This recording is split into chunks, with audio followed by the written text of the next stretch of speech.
You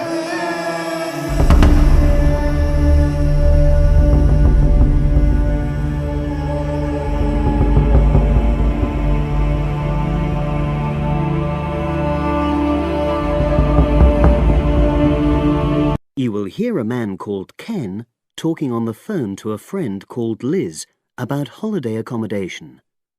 First, you have some time to look at questions 1 to 6.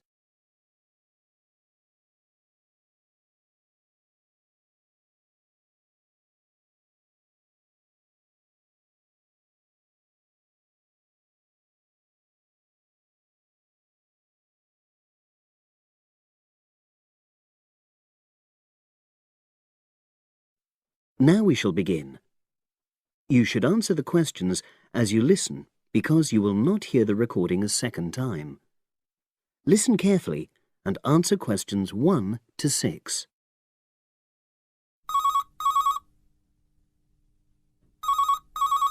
Hello. Hi Liz, it's Ken here. Hi, Ken. Nice to hear from you. Are you... This is just a quick call, but Mary and I have just been talking about our summer holiday. We haven't booked a place yet, and we've left it a bit late. We were just wondering if you know of any holiday rentals in your area. It's so nice there. Well, yes. I can think of 2 or 3 places that are very nice. What dates have you got in mind? The 10th of July to the 22nd of July. Oh, yes. That is quite soon, isn't it? Well, there's a place near here called Moonfleet. Is that MOONFLEET? That's right. It's quite a rural location, and it's next to the owner's house, but it's got fields all around it, so it's very pretty. Sounds okay. Can you tell me a bit more about it? Well, it's an annex to the owner's house, and it's an apartment with 2 bedrooms and an open-plan living area. Well, I like the sound of it. Is there anything we might not like about it? Well, it's quite a distance from the nearest shops, that's all. Okay. And... well, I'll tell Mary, but I don't think she'd mind that. Do you know how you book it? You have to book on the internet. There's a web address. It's www.summerhouses. One word? Yes, then .com. You'll be able to look at a photograph on that. Okay. And what about the others? Where are they? The second one I'm thinking of is called Kingfisher, and that's even more rural. It's a really beautiful location, in fact. It's by the river, and it's got nice views. It overlooks woodland on the other side. Is that an apartment? No, it's a 3-bedroomed house, and that's got a dining room as well as a separate living room and a kitchen. But I expect it's more expensive. You'll have to check the prices. It's probably a bit bigger than we need, but our nephew might be joining us. We're not sure yet. How do you book Kingfisher?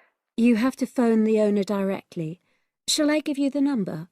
I've got it here in my phone book. It's 01752 669 218. Right.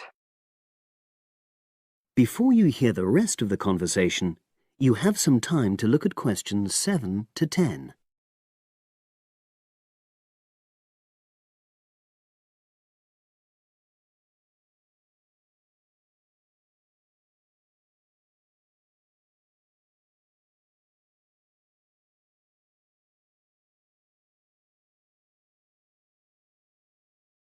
Now listen and answer questions 7 to 10. And you mentioned a third place? Yes, there's a house that my sister stayed in last year. It's called Sunnybanks. Nice name. And the location of that one is rather different. It's in the centre of a village, but it's a very small and quaint place. Did your sister like it? Oh, yes. It's by the sea, so her children really loved it. What's the accommodation like? I'm not sure about the number of rooms, because I haven't been in it myself, but I think she said it's quite spacious, and I know it's got its own garden. It's not very big, but it's not shared with anyone else, and it's supposed to be very pretty. Any snags, problems? The only other thing I can think of is that there's nowhere for parking. The streets are too narrow, so you have to leave your car somewhere else and then walk to the house. It's only about 10 minutes away, but... OK. Well, I don't think it matters personally. How do you book it? There's an agent you have to contact. I don't know his details, but I can ask my sister and let you know tomorrow. Thanks, Liz. That'd be great. I'll talk to Mary and see what she says. Thanks for your help. That's okay, Ken. I'll speak to you again tomorrow. I hope you find what you're looking for. That is the end of part 1. You now have half a minute to check your answers.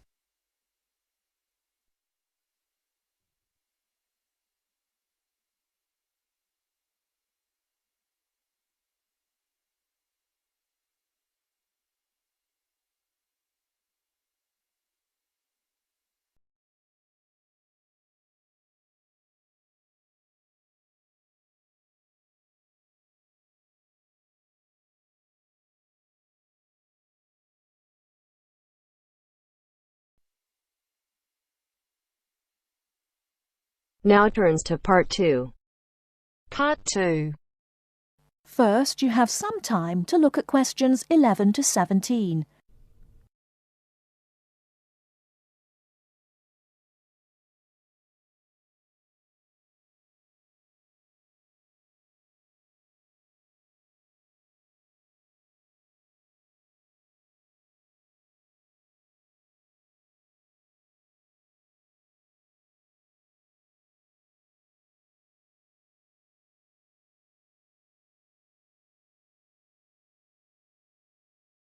Now, listen carefully and answer questions 11 to 17.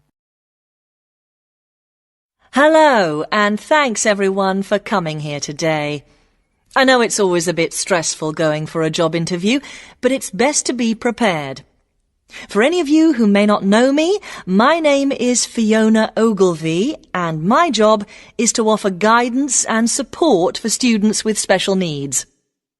Now, you wouldn't be here today if you weren't interested in finding a job in the holidays.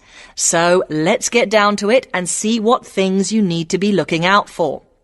Most of you, I hope, will be applying for jobs with the companies that have been recommended by the university. The reason for this is that we here at the university already know these companies and have established good working relationships with them. I've also been to visit all of them and checked out the facilities they have to offer. You really need to make informed choices when you're looking for a job and make sure you know before you even get to the interview stage that your needs will be met. But I know that some of you are applying for jobs independently and have looked at companies outside the university recommended list. So for you, it's best to plan ahead and be aware of what it is you may need while you're working. Things that you need to check when you go for an interview are there enough toilet facilities and are these easily accessible? Also, you want to check that all the public areas inside the building are barrier-free, so you can get direct access to these public spaces whenever you need to. And ask about ramps into the building, so you know how many there are and where they are located.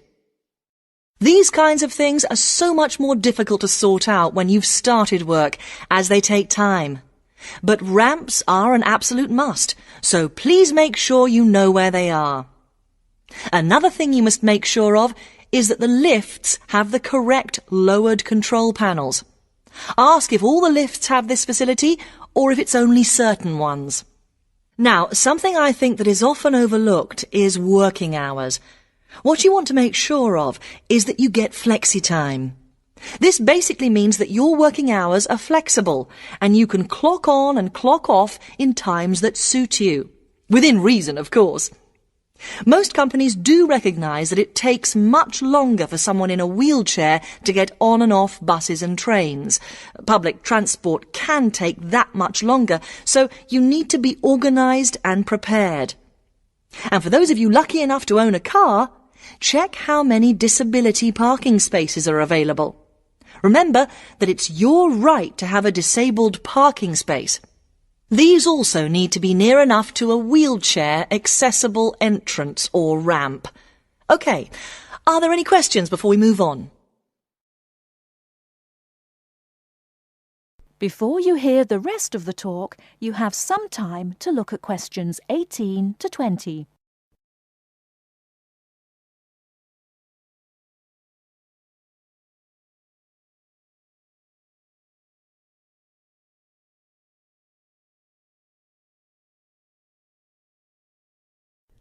Now listen and answer questions 18 to 20. Right, let's move on then. Now I want to talk you through the series of visits to companies which we've got planned for next week. On Monday morning, we will be visiting the Lowland Hotel. They have various summer jobs available, working as a receptionist or conference organiser in their busy conference centre, organising and setting up conferences. You need to be prepared for working in an office environment and spending quite a bit of time talking on the telephone. The bus leaves for the hotel at 9 a.m, so make sure you leave yourself plenty of time to get there. When you arrive at the hotel, please gather in the reception area and wait for someone to take you to your first session, which will be a talk. The talk at the hotel will begin at 10 a.m, and then there will be a short tour of the hotel. There will be a light lunch provided, which is usually salads and sandwiches. The next place we'll be visiting will be on Tuesday afternoon. We'll be going to visit a little local company that makes handmade paper and cards. For those of you studying art, this may be just what you're looking for. We'll be taken on a tour of the company which lasts 3 hours. The tour will start at 3:30 p.m, and after that you'll have a chance to meet some of the staff. Tea and coffee will also be provided. We have no trips planned for Wednesday, but on Thursday morning we'll be going to Tobago Travel Agency. This is a very popular choice amongst our students because you can get student discounts on holidays. We've booked a coach for this, and it'll leave from outside the refectory at 8 a.m. You'll need to bring a packed lunch for this, so please don't forget. There is a little canteen where you can buy hot and cold food, but this is closed on Thursdays. Friday, we'll be having representatives from all the companies visiting us, so you will have a chance to ask any questions, and of course, put your name down on the list if you're interested in working for them over the summer. This event will take place in the main hall next to the library, and it'll run from 10:30 until 4. I really hope you make the most of this excellent opportunity to not only earn yourself some extra money, but also to gain experience of what it's like to work. And if you'd like to find out more, then please ask some of the students who worked last year. They're all wearing green badges and will be happy to speak to you afterwards. That is the end of part 2. You now have half a minute to check your answers.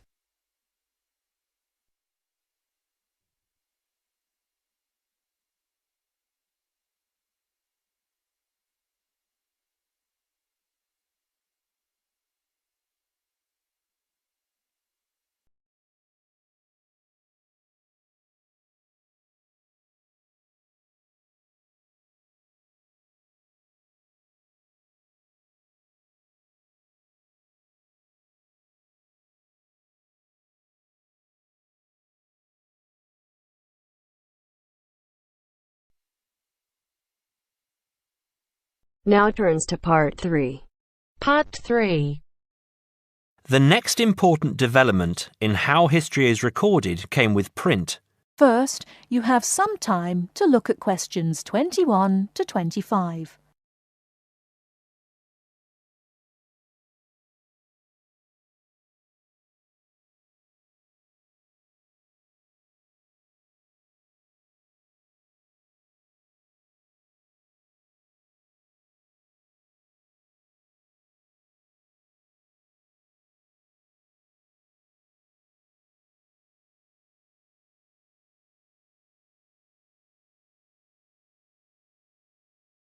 Now listen carefully and answer questions 21 to 25.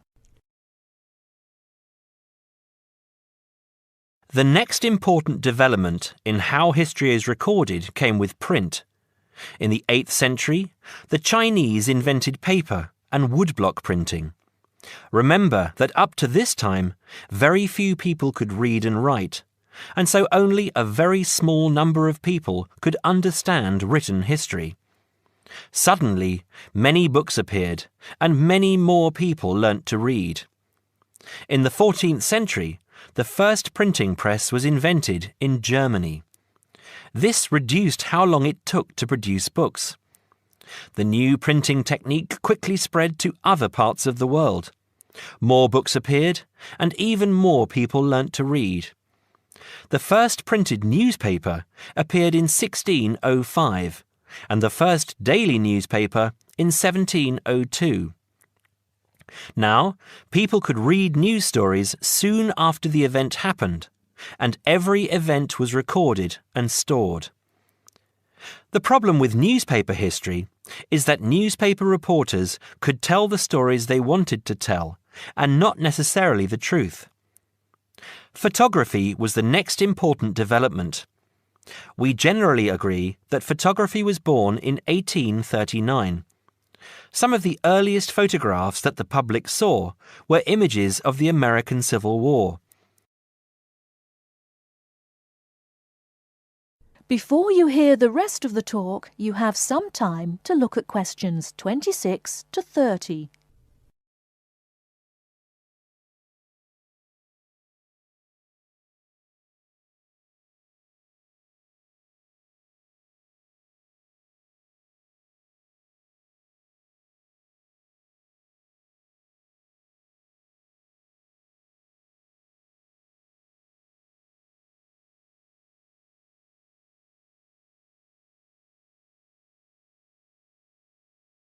Now listen and answer questions 26 to 30.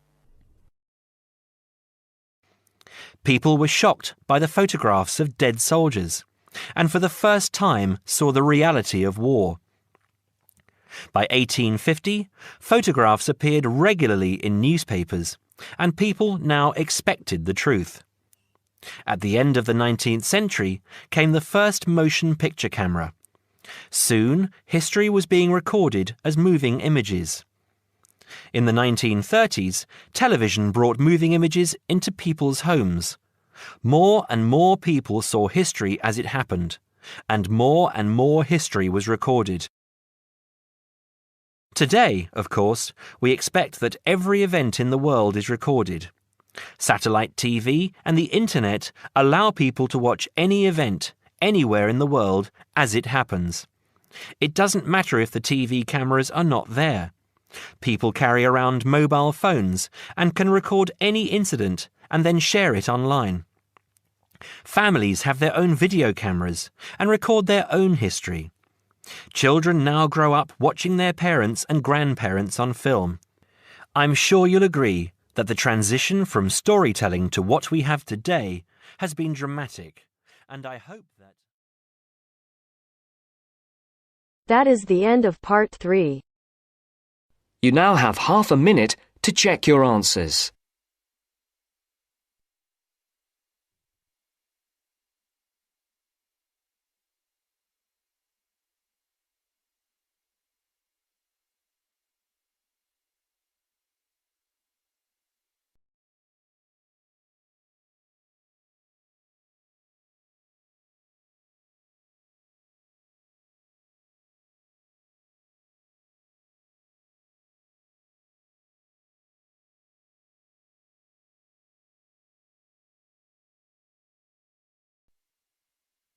Now turns to part 4. Part 4. Now listen to the second part of the lecture. As you listen, complete the notes below. First, you have some time to look at questions 31 to 40.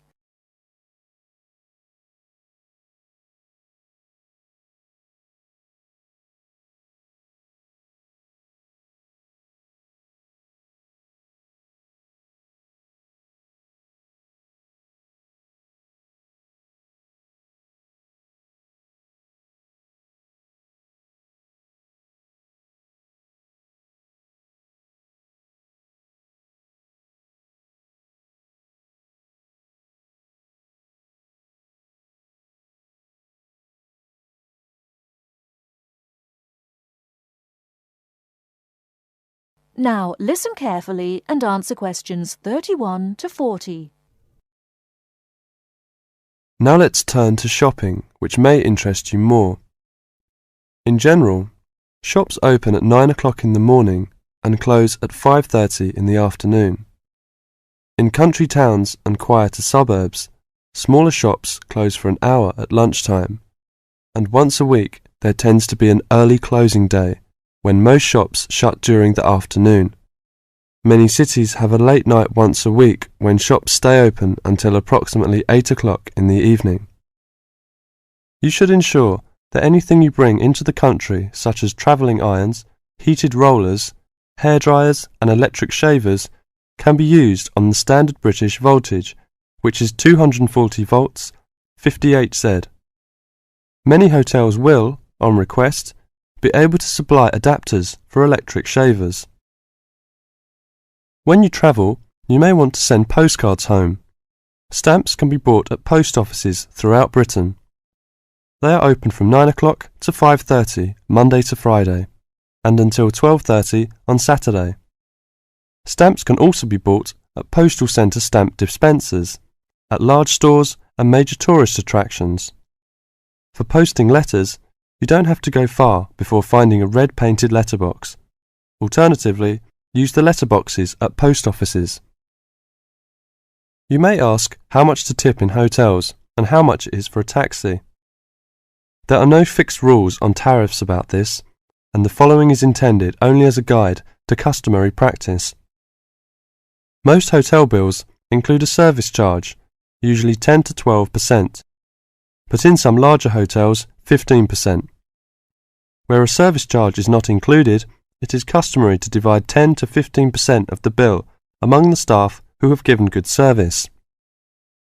In restaurants, if a service charge is not included in the bill, then 10 to 15% is usually left for the waiter. For porters, we usually give 30p to 50p per suitcase. For taxis, 10 to 15% of the fare. Hairdressers, £2 according to how much work they have done, plus 50p to the assistant who washed your hair. If you drive in Britain, you should remember to drive on the left and overtake on the right. The wearing of seatbelts is compulsory for the driver and front seat passengers. Now let's talk about full details of Britain's road regulations. A copy of the Highway Code can be obtained from offices of the Automobile Association, AA, or Royal Automobile Club, RAC, at most ports of entry. These two motoring organisations can also provide plenty of helpful information to all motorists. Contact AA. Telephone is 01 854 7373, 24-hour service. RAC telephone is 0304 204 256, 24-hour service. For something more serious, telephone operators will give you the telephone number and address of a local doctor's surgery. Alternatively, you can go to the casualty department of any general hospital or, in the case of severe emergency, dial 999. 999 is free. Remember, unless you belong to a European Community country or one with which the UK has reciprocal health arrangements, you will be charged for the full cost of medical treatment in Britain, except in the case of accidents or emergencies requiring outpatients treatment only. It would therefore be wise to take out full medical insurance before leaving home. That is the end of part 4. You now have half a minute to check your answers. Hey!